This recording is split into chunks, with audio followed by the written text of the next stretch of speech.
नमस्कार, आप देख रहे हैं न्यूज ब्रीफ। मैं हूं आपके साथ आशा सरमाल। चलिए शुरुआत करते हैं जम्मू कश्मीर से जुड़ी खबरों की। भाजपा सांसद व पूर्व केंद्रीय मंत्री अनुराग ठाकुर ने जम्मू में बजट को लेकर प्रेस कॉन्फ्रेंस की और इस दौरान बीजेपी के सांसद अनुराग ठाकुर ने केंद्रीय वित्त मंत्री निर्मला सीतारमण द्वारा प्रस्तुत बजट की जमकर सराहना की। उन्होंने कहा कि बजट 2047 तक विकसित भारत बनाने में महत्वपूर्ण भूमिका निभाएगा। अनुराग ठाकुर ने कहा कि सरकार ने अपनी सभी वादों को पूरा करने के मद्देनजर रखते हुए काम करने की कोशिश की है और पिछले 10 वर्षों में 25 करोड़ लोगों को गरीबी से बाहर निकाला है। सरकार ने 4 करोड़ घर बनाए, 60 करोड़ लोगों को मुफ्त स्वास्थ्य इलाज प्रदान किया। बजट में मध्य वर्ग को बड़ी राहत दी गई और 12 लाख रुपए तक की आय पर कोई टैक्स नहीं होगा। अनुराग ठाकुर ने यह भी बताया कि सरकार ने अपने विभिन्न योजनाओं के माध्यम से विकास के लिए बड़ा योगदान किया है और ये बजट उन योजनाओं को और मजबूती देगा। वित्त वर्ष 2025-26 का बजट देश के सामने पेश किया और हम कह सकते हैं ये बजट भारत को विकसित भारत बनाने की दिशा में ले जाने के लिए बहुत अहम रोल अदा करेगा।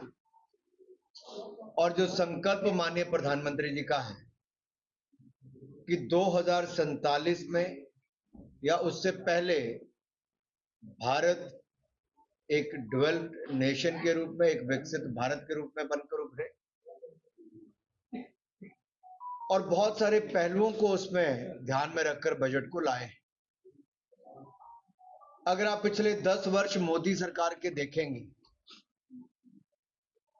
तो पहले दिन जो मोदी जी ने कहा था पिछले 10 सालों में करके दिखाया। कहा था गरीब की, मजदूर की, महिला की, जवान की, किसान की सरकार होगी, वो करके दिखाया। 25 करोड़ गरीबों को गरीबी रेखा से पिछले 10 वर्षों में बाहर निकाला है।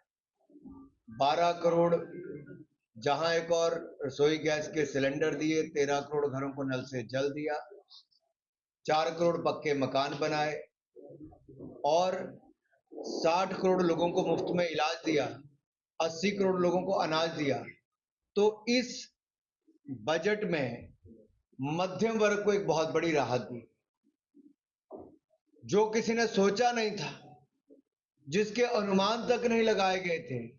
उस सोच से भी ज्यादा बढ़कर नरेंद्र मोदी जी ने 12 लाख रुपए की आमदन तक जीरो टैक्स कर दिया है, जीरो टैक्स।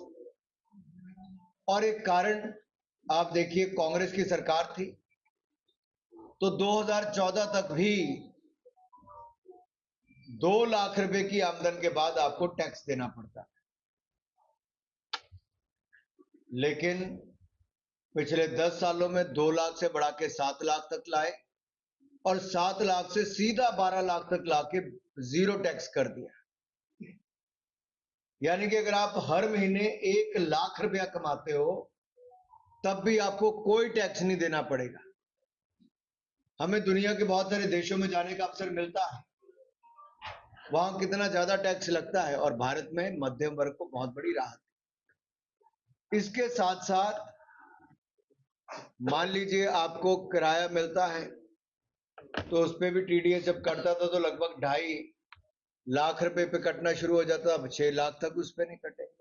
और यही नहीं, जो हमारा सूक्ष्म लघु उद्योग है उसके लिए भी जो अब आंकड़े दिए गए, उसकी क्वालिफिकेशन क्राइटेरिया क्या होगा। जहां एक और उसमें निवेश 2.5 गुना तो उसकी टर्नओवर 2 गुना होगी, तो उसको उसकी नई जो टर्मिनोलॉजी रखी है वो उसमें आता है। माइक्रो एंटरप्राइजेस में पहले 1 करोड़ रुपए तक की इन्वेस्टमेंट गिनी जाती थी, अब वो बढ़कर 2.5 करोड़ रुपया हो गई। उसकी टर्नओवर जो 5 करोड़ मानी जाती थी अब बढ़कर 10 करोड़ हो गई। स्मॉल एंटरप्राइज जो 10 करोड़ रुपया थी अब उसको बढ़ाकर 25 करोड़ कर दिया है और जो टर्नओवर है उसको भी 50 करोड़ से बढ़ाकर 100 करोड़ रुपए की टर्नओवर उसको जाना जाएगा। और जो मध्यम मीडियम एंटरप्राइज है उसको इन्वेस्टमेंट 50 करोड़ से बढ़ाकर 125 करोड़ और टर्नओवर 250 करोड़ से बढ़ाकर 500 करोड़ कर दी। इसी तरह से तो जम्मू कश्मीर के डिप्टी सीएम सुरेंद्र सिंह चौधरी और साथ ही बताते चले, आप देखिए सुरेंद्र चौधरी ने प्रतिबंधित संगठन जमात इस्लामी की फिर से सियासी मैदान में उतरने का स्वागत कर लिया है। डिप्टी सीएम ने कहा कि अगर जमात इस्लामी ने ये फैसला लिया तो अच्छा फैसला लिया है। कश्मीरी पंडितों की घर वापसी के मुद्दे पर डिप्टी सीएम ने कहा कि कश्मीरी पंडित कश्मीर की संस्कृति का हिस्सा है। नेशनल कॉन्फ्रेंस उनके मुद्दे के समाधान के लिए 1996 से संघर्ष कर रही है। इसके साथ साथ डिप्टी सीएम ने पीडीपी के शराबबंदी अभियान को लेकर भी जमकर यहां निशाना साधा।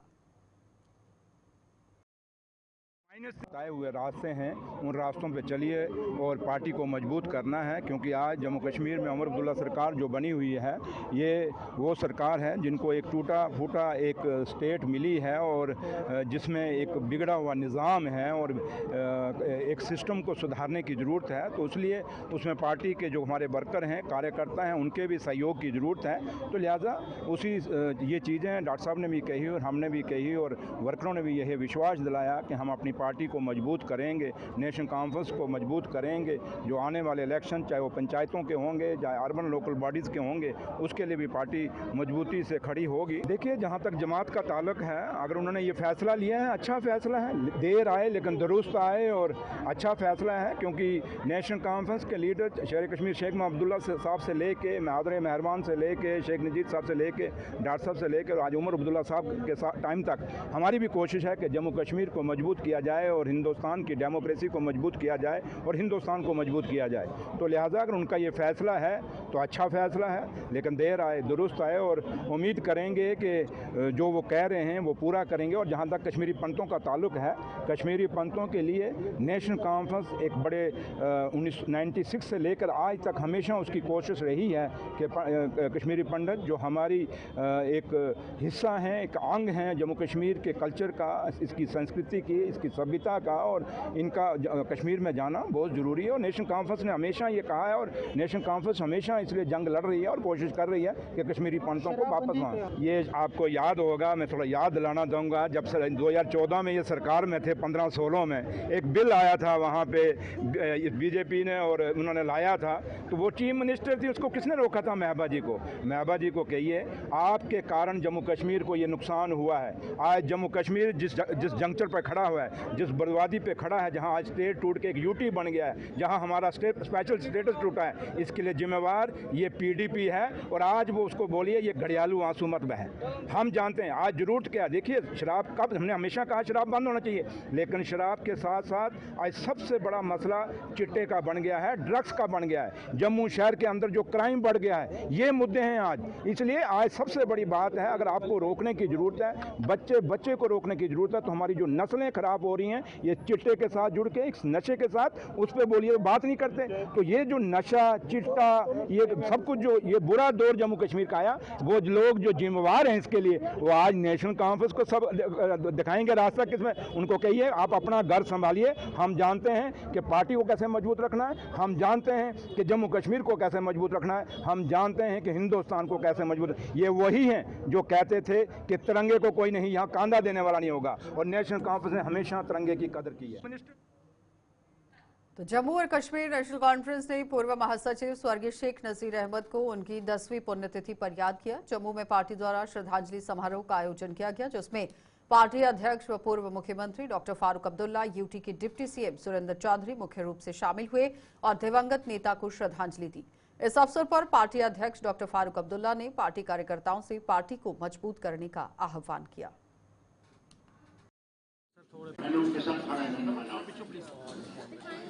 इसलिए आपसे कहता हूँ कि जो है किया है उसे इंशाअल्लाह हम पूरा करेंगे, और सिर्फ उम्मीद करेंगे अल्लाह ताला नजीर साहब, कश्मीर मेहरबान और बाकी सारे जो इस जमात से जुड़े हुए, जिन्हें कुर्बानियाँ की हैं जमात के लिए, अल्लाह उनके जन्नत नसीब करे और अल्लाह उनका दर्जा बुलंद करे वहाँ पे, और नबी करीम सल्लल्लाहु अलैहि वसल्लम की मुलाकात करें। साथ साथ ये कहूँगा, मैं बहुत ही मशहूर एजाज जान साहब का, जिन्होंने 10 साल यूथ नेशनल कॉन्फ्रेंस को मजबूत, हर कोने हर घड़ी उसको मजबूत।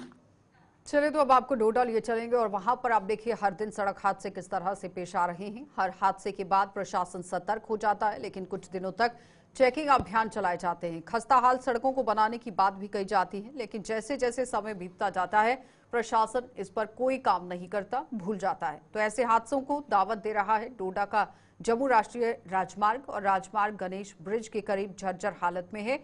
चिनाब दरिया के साथ साथ राष्ट्रीय राजमार्ग का 2 किलोमीटर का हिस्सा बेहद खराब है, जो कभी भी किसी बड़े हादसे को जन्म दे सकता है, लेकिन इस पर प्रशासन कोई ध्यान नहीं दे रहा। साफ तस्वीरों में आप देख सकते हैं डोडा की इन रास्तों की तस्वीरें किस तरह से हैं, हाल क्या बयां कर रहा है। समझिए कि पर्वतीय इलाका है, लेकिन इस बीच में जब इन खराब रास्तों से गाड़ियां गुजरती हैं तो सोचिए किस तरह से एक बड़ा सड़क हादसा पेश आ सकता है, लेकिन इस पर काम क्यों नहीं किया गया। इसी पर ज्यादा जानकारी के लिए विकास हमारे संवाददाता हमारे साथ जुड़ गए हैं। विकास, कहां पर कमियां रह गई, क्योंकि प्रशासन को ध्यान देने की जरूरत थी, आए दिन सड़क हादसे बढ़ रहे हैं, क्या वजह है? देखिए आशा, ये बिल्कुल डोडा से 5 से 6 किलोमीटर की दूरी है, बिल्कुल गणपत पुल से और खलेनी नाला के बीच में, जहां पर इस तरह का स्ट्रेच जो है बिल्कुल खराब हो चुका है। जगह जगह पर खड्डे बने हुए हैं, ब्लैक टॉप जो है बिल्कुल उखड़ गई है। तो ऐसे में यहाँ की एडमिनिस्ट्रेशन या नेशनल हाईवे अथॉरिटी को जो है यहाँ पर ब्लैक टॉप करनी चाहिए थी, प्रॉपर तरीके से इसको रिपेयर करना चाहिए था, लेकिन बड़ी लापरवाही है। और ये वही नेशनल हाईवे है जिस हाईवे पर काफी ज्यादा हादसे भी होते हैं, और खलेनी के आसपास ऐसे में ना जाने कितने लोगों ने अपनी जानें भी गंवाई है। तो यहाँ के लोग और ड्राइवर का कहना है कि कम से कम इस रोड को प्रॉपर तरीके से रिपेयर कर दिया जाए और इन खड्डों को भर दिया जाए, ताकि आने वाले समय में किसी तरह का कोई हादसा ना हो। और चिनाब वैली जीता जागता सबूत है, जहाँ पर हजारों लोग, चाहे फिर किश्तवाड़ से हो या भद्रवाह से या डोडा से, सब लोग जो है इसी नेशनल हाईवे से होते हुए जम्मू या जम्मू से वापस घर की ओर आते हैं। विकास, लेकिन सवाल यहाँ पर यह कि सड़क हादसों को रोकने के लिए कमेटी बनाई गई थी कि मंथन किया जाए कि आखिर कैसे सड़क हादसों को रोका जाता है। हाईकोर्ट की तरफ से भी ये बड़ी बात कही गई थी कि जिस तरह से रोड की हालत खराब है, बसेस का भी निरीक्षण होना चाहिए कि अनफिट अगर गाड़ियां हैं तो वो सड़कों पर नहीं उतरनी चाहिए। लेकिन उस बीच में डोडा का जो इलाका इस वक्त हम तस्वीरों में भी देख रहे हैं, यहाँ पर कार्रवाई होनी चाहिए, लेकिन वजह क्या है, क्यों आखिर सड़क का काम नहीं हो पा रहा? लोगों को भी जागरूक करने की जरूरत है, क्योंकि इस तरह से पहाड़ी से अगर गाड़ी गिर जाती है तो हादसा तो हो ही सकता है, लेकिन उसे रोक लगाने के लिए काम अभी तक क्यों नहीं किया जा रहा?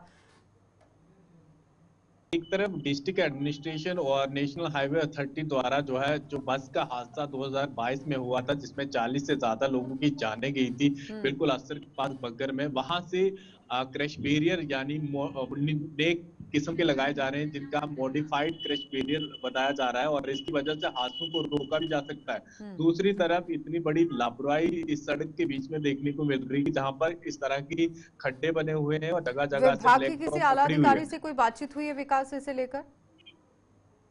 देखिए अभी तक फिलहाल यहाँ के ड्राइवर या यहाँ के लोगों का कहना है कि कम से कम ये चीजें खुद यहाँ की एडमिनिस्ट्रेशन को देखनी चाहिए, और एक जगह से दूसरी जगह यहाँ की मूवमेंट जो है एडमिनिस्ट्रेशन की होती रहती है। तो ऐसे में ये ध्यान यहाँ के एडमिनिस्ट्रेशन को देखना चाहिए, क्योंकि ये डोडा से 5 से 6 किलोमीटर दूरी पर है, जहाँ पर गणपत पुल से खलेनी नाले तक। तो ऐसे में ये चीज अगर एडमिनिस्ट्रेशन खुद देखे, नेशनल हाईवे अथॉरिटी खुद देखे, तो कम से कम ये चीजें दोबारा ठीक है विकास, बहुत बहुत धन्यवाद जुड़ने के लिए। तो फिलहाल आप देखिए विभाग को ध्यान देने की जरूरत है और सरकार को भी है कि आखिर सड़क हादसे अगर आए दिन पेश आ रहे हैं तो रोक किस तरह से लगाई जाए। आगे बढ़ जाते हैं। जिला डोडा में आज उस समय हड़कंप मच गया जब कस्बे के टाउन हॉल की करीब ही यहां पार्किंग में 25 राउंड के साथ 12 बोर की बंदूक बरामद हुई।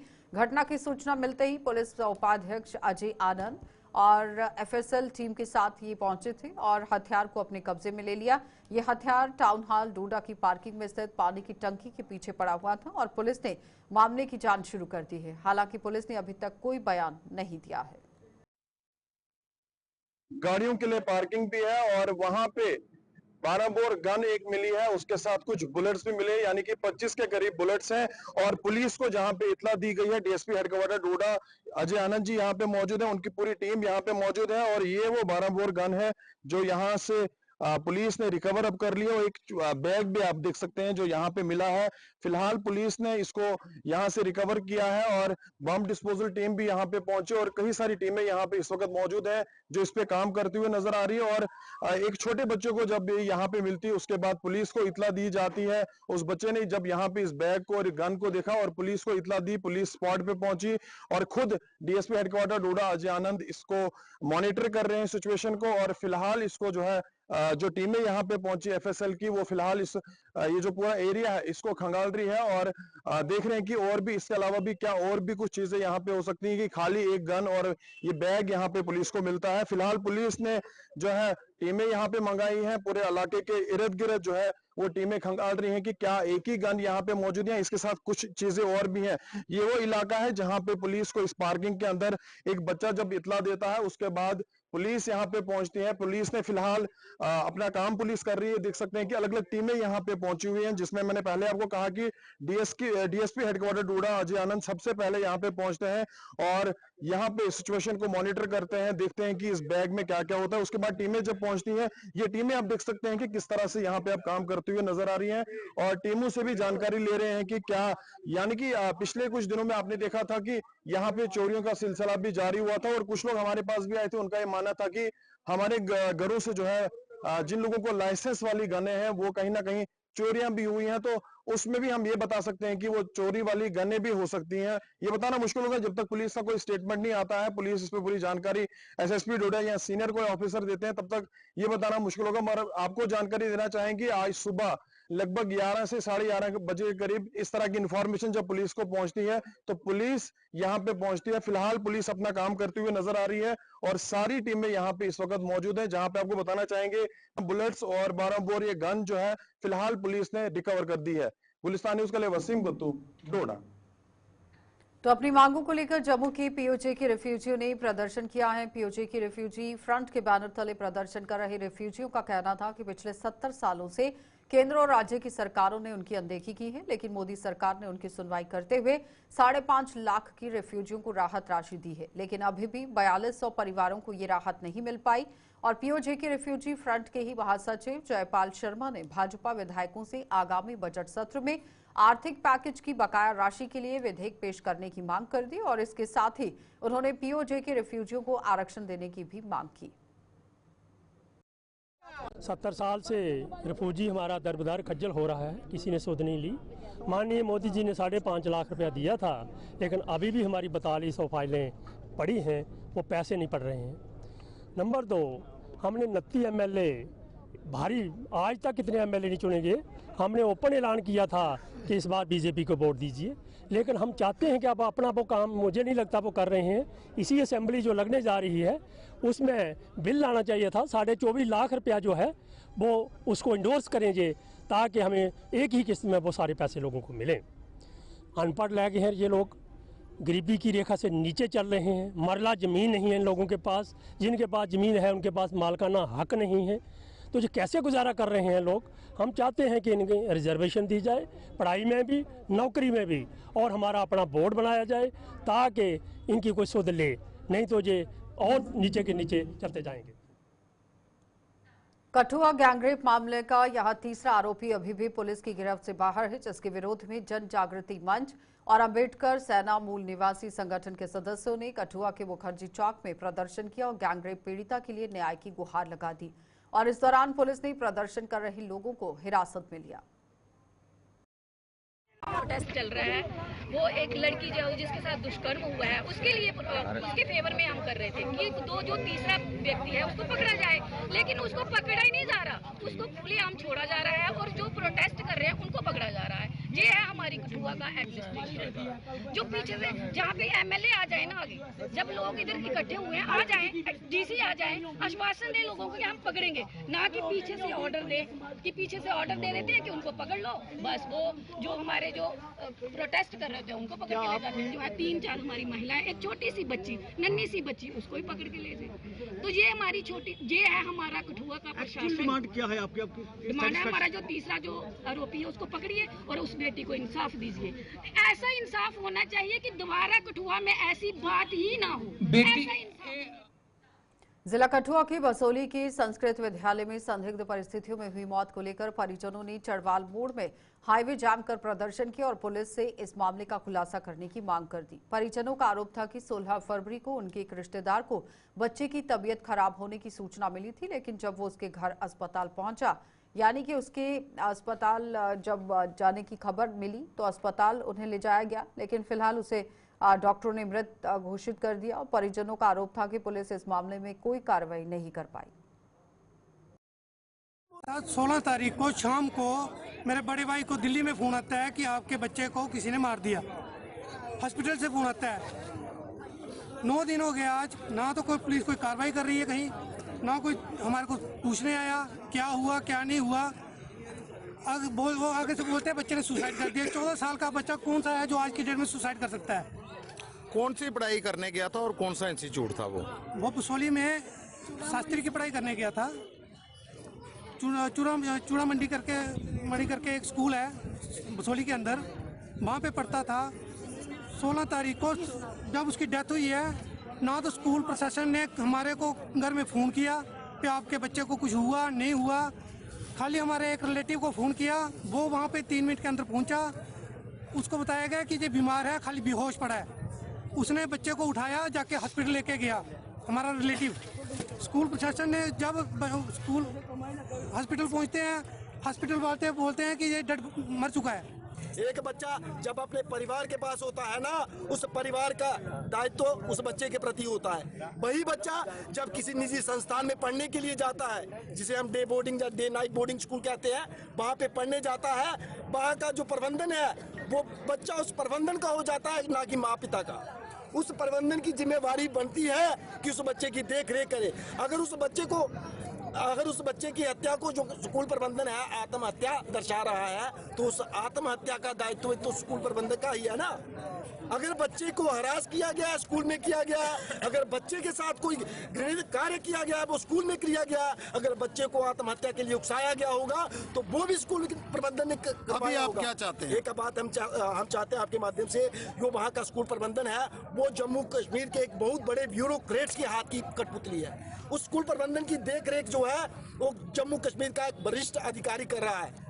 जब तक ऐसा अधिकारी ऊपर बैठा है, जो नीचे उनके डिपार्टमेंट है वो उसके खिलाफ कार्रवाई करेंगे, जब पारदर्शी तरीके से। जम्मू में आए दिन सड़क हादसे पेश आ रहे हैं और आज भी बन टोल प्लाजा के पास स्कूटी पर सवार व्यक्ति को तेज रफ्तार टैंकर ने कुचल दिया, जिसके चलते व्यक्ति की मौके पर मौत हो गई। बताया जा रहा है कि व्यक्ति रामनगर का रहने वाला था, जो जम्मू की जीएमसी से सामने अपनी चाय की रेहड़ी चलाता था, लेकिन घर से लौटते वक्त बन टोल प्लाजा के पास दर्दनाक सड़क हादसा हुआ, जिसमें संजय कुमार की मौत हो गई। ना कोई गाल नहीं, बल्कि शाम को गए थे स्कूटी की चाबी लेके, तो कहते 2 मिनट के लिए कहीं से आ रहा हूँ। तो पापा ने काफ़ी देर टाइम फ़ोन बात किया, तो कहते काम पर, कहते घर जा रहा हूँ, तो कुछ काम पड़ गया उसकी वजह से। तो कहते पापा कहते कल शाम को जल्दी आ जाना। तो जब सुबह फ़ोन किया, भैया कहता अभी निकला नहीं हूँ, तो मैं थोड़ी देर तक निकल जाऊँगा, शाम को पहुँच जाऊँगा। तो भैया ने कहा आराम से आना। तो फिर शाम को 8 बजे तो हमने फ़ोन किया, भैया काम पर हो। तो हम एक्चुअली फ़ोन पुलिस थाने में था, तो थाने वाले ने बोला एक्चुअली उनका एक्सीडेंट हो गया है, तो आप एक्चुअली जीएमसी में आ जाओ। तो भैया जैसे जीएमसी में आए तो उनको पता चल गया कि भैया पूरे हो गए हैं। तो उसी बात फिर हमने यही इनको शाम को कहते हैं टोल प्लाजा नहीं नगरोटा पे, वहाँ पर सुनने पे आया कि वहाँ पर एक्सीडेंट हुआ, उनकी शायद स्लिप हुआ, यहाँ कोई टक्कर मार के हिट कर गए, कुछ नहीं पता सर इनको। उनको पता ही नहीं है स्कूटी नहीं पता। नहीं स्कूटी लेके हमें बल्कि एक्चुअली गया थे 2 मिनट के लिए कहीं जा रहा हूँ, स्कूटी चाहिए, तो पापा ने चाबी जाना ये नहीं सुना सुना। फिर गए तो बाद में पापा ने फ़ोन किया 1 घंटे बाद काम पर, कहते अंकल जी मैं घर जा रहा हूँ, तो मुझे कोई काम है, तो आके मैं करता हूँ बात। तो पापा कहते आराम से जाना आराम से आना। बस बात है, जब शाम को निकलने लगे तो शाम को हमें फ़ोन आ गया थाने से कि एक ऐसी बात हुई है, तो हॉस्पिटल में जैसे आए तो। न्यूज़ ब्रीफ में इतना ही, इजाज़त दीजिए, नमस्कार।